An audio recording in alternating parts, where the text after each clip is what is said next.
जय श्री हरि। पूज्य गुरुदेव के चरणों में प्रणाम। अक्सर पूज्य स्वामी श्री राम सुखदास जी महाराज कहा करते थे कि वासुदेव सर्वम, अर्थात जगत को भगवत स्वरूप देखना चाहिए। एक साधक ने महाराज जी से प्रश्न किया कि महाराज जी, वासुदेव सर्वम का भाव विधेयात्मक साधन है या निषेधात्मक साधन? तो स्वामी जी स्पष्ट करते हैं, वे कहते हैं विधि और निषेध की बात कर्मयोग और ज्ञान योग में है। भक्ति योग, भक्ति पूर्णतया निरपेक्ष है। कर्मयोग और ज्ञान योग के समान भक्ति से ये अतीत है। कारण कि कर्मयोग और ज्ञान योग तो लौकिक निष्ठाएं हैं, पर भक्ति योग लौकिक निष्ठा नहीं है। विधि निषेध संसार में है, भगवान संसार से अतीत हैं। सब कुछ भगवान ही हैं। इसमें निषिद्ध वस्तु की सत्ता है ही नहीं। अतः कर्म योग और ज्ञान योग में निषिद्ध का त्याग मुख्य है, किंतु भक्ति योग में विश्वास पूर्वक भगवान का आश्रय लेना मुख्य है। भगवान का आश्रय लेना निषिद्ध के त्याग से भी तेज है।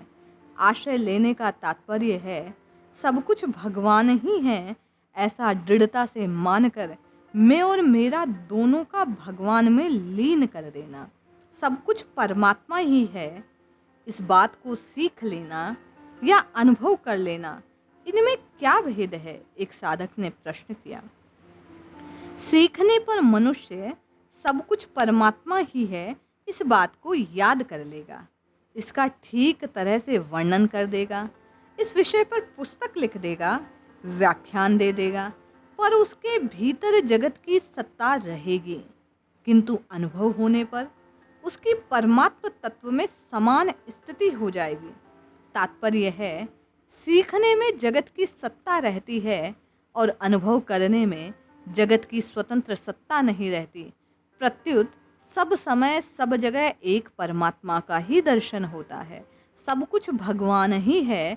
इसको सीख लेने पर कभी ऐसा दिखेंगे कि भगवान परमात्मा को मैं प्राप्त हूँ, बड़ी शांति, बड़ा आनंद मालूम होगा।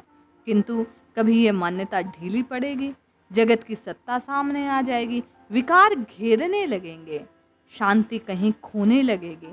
जगत की सत्ता जितनी दृढ़ होगी उतनी अशांति, हलचल, दुख, संताप पैदा होंगे। विचार पूर्वक जगत की सत्ता हटेगी तब सब कुछ परमात्मा है ऐसा दिखेगा।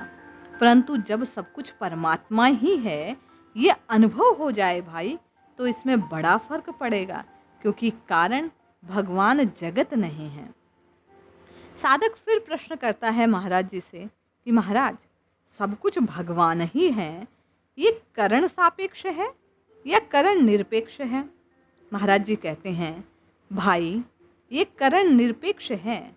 जैसे हम सीढ़ियों से छत पर चढ़ते हैं तो ऊपर जाते हुए नीचे की सीढ़ियां स्वतः छूटती जाती है, ऐसे ही भक्ति में करण अपने आप छूट जाते हैं, उनको छोड़ना नहीं पड़ता। विवेक मार्ग का साधक विचार पूर्वक सीढ़ियों को छोड़कर ऊपर चढ़ता है। अतः छोड़ने वाला और छूटने वाले वस्तु की सत्ता अहंकार में दूर तक साथ रहती है। परंतु भक्त आरंभ से ही भगवत निष्ठ होकर, भगवत आश्रित होकर चलता है। इसलिए भक्ति में करण का भगवान के साथ संबंध रहता है। इस प्रकार साधन निष्ठ होने पर करण के साथ अपना संबंध रहता है। भक्ति में साध्य भी भगवान है, साधन भी भगवान है। भगवान पर ही भरोसा है और भगवान का ही भरोसा है। भक्त में साधन करता हूँ ये भाव नहीं होता।